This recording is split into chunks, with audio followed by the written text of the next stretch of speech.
We shall fight in the field.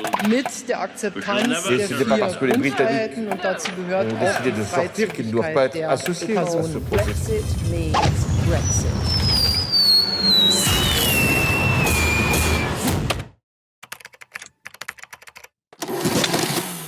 Hello and welcome to another Brexitometer brought to you by the Martin Center. This is a special pre-election Brexitometer. You may remember that the Brexitometer correctly predicted back in the summer that we will have a general election before 2019 was over, and here it is. A general election in the UK in December, the first wintertime general election since the 1920s.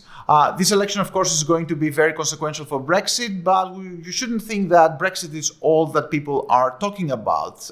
British voters and political parties spend a lot of time talking about other things that voters care about, such as the National Health Service, which means that this campaign can be determined by various issues and a lot of unexpected things, which adds again to the uncertainty concerning Brexit. What are the scenarios for Brexit moving forward? What are the possible ways that this election can impact Brexit in the following months?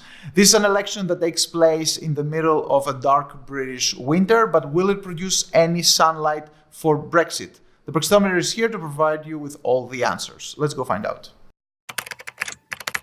This election was called by Boris Johnson in the hope that he and his Conservative Party will finally manage to win a majority. Right now, opinion polls show that the Conservatives are in pretty good shape. They're way ahead of the Labour Party and Jeremy Corbyn, but we must remember that at the same point in the campaign in 2017, 2 years ago, Theresa May had an even larger lead from Jeremy Corbyn than what the Conservatives have today. That's why most electoral observers here in the UK talk about a lot of unpredictability and a lot of volatility. For Boris, the strategy is clear. He's presenting the Conservatives as the party of Brexit. Vote for me and you will get Brexit by January 31st. It's a very powerful message towards the voters. What is the main source of uncertainty and the main source of fear for the Conservatives?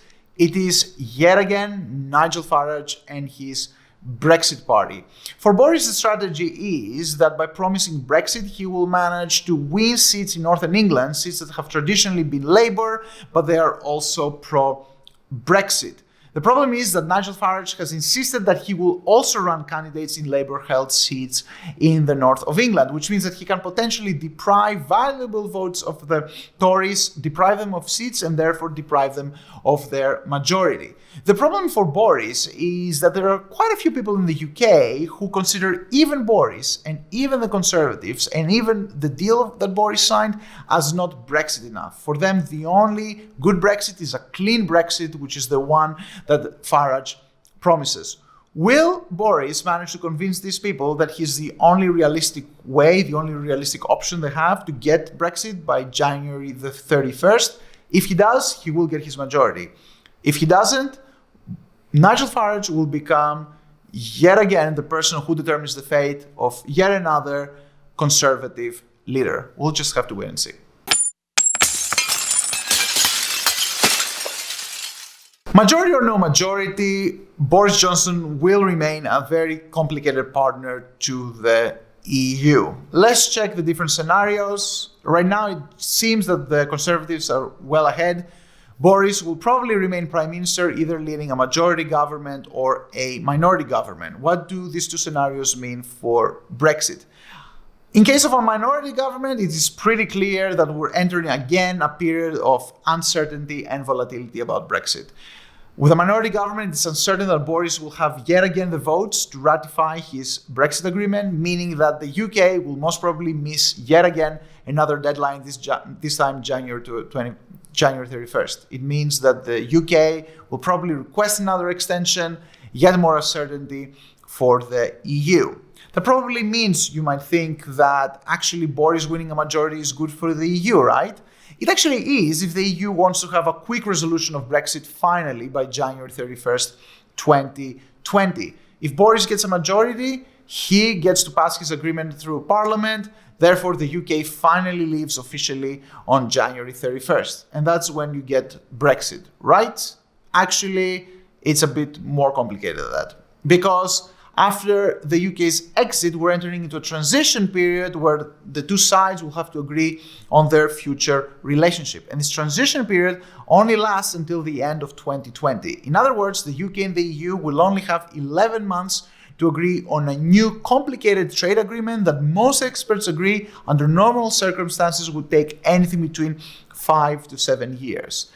Another source of complication, if Boris does win some majority, he will probably have won the majority because he will have promised a very hard bargain with the EU and a very hard sort of Brexit, a very distant relationship from the EU's rules and regulations. So while Boris winning a majority is good in the short term to make sure that the UK leaves orderly by January 31st, he will actually be an even more difficult partner for the EU as it tries to agree on a new trade relationship with the UK before the end of 2020. This means that by December 2020, we may again be talking again about transitions and extensions and the same loop again, whereby Brexit never really seems to end.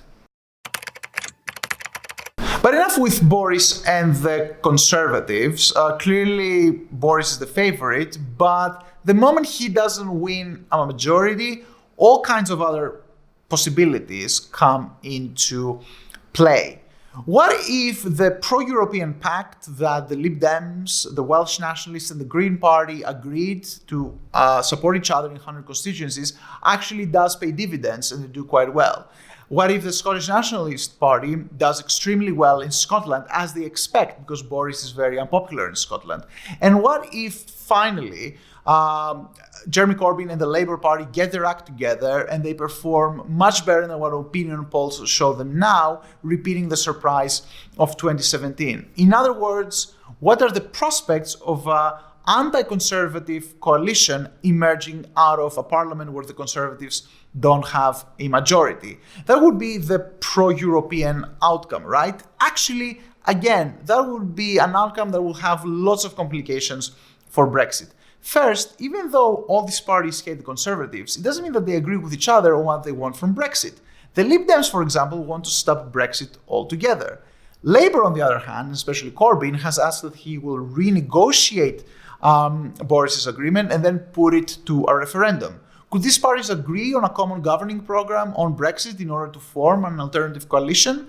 And if they do, how would the EU like that? It would mean another extension to the Brexit deadline, another referendum, more uncertainty, more volatility. And what if the UK voters actually decide they want to stay in another referendum? Would the EU actually really like that? It will be stuck with a disgruntled UK as a 28th member that will always function under the danger that we may actually ask to leave again. For example, if another Tory government comes to power in the coming years. Even without Brexit, all electoral results point to a very complicated reality for the UK and the EU.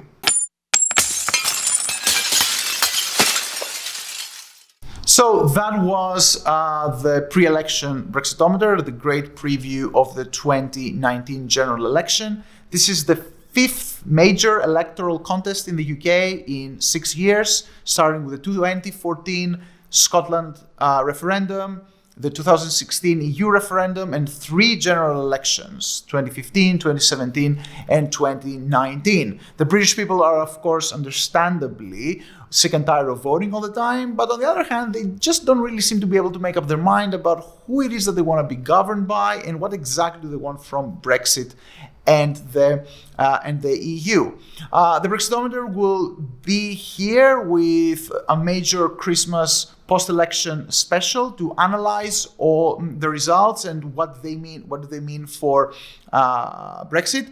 If the Brexitometer were to make a prediction, and predictions are very, very risky right now in British politics, it would be that we're heading towards another hung parliament, which means more uncertainty and the UK somehow missing yet another Brexit deadline on January the 31st. The Brexitometer will only believe Brexit happens until it actually happens. Until next time, don't forget that you can always send me your questions using the hashtag Brexitometer on all social media, Facebook, Twitter, and Instagram. We'll be together again very, very soon for the post-electoral Brexitometer. Until then, take care. We shall fight in the field. Mit der Akzeptanz der C'était vier pas parce que les Britanniques Grundfreiheiten und dazu gehört ont auch décidé die de sortir qu'ils ne doivent pas Freizügigkeit être der associés à ce Personen. processus. Brexit means Brexit.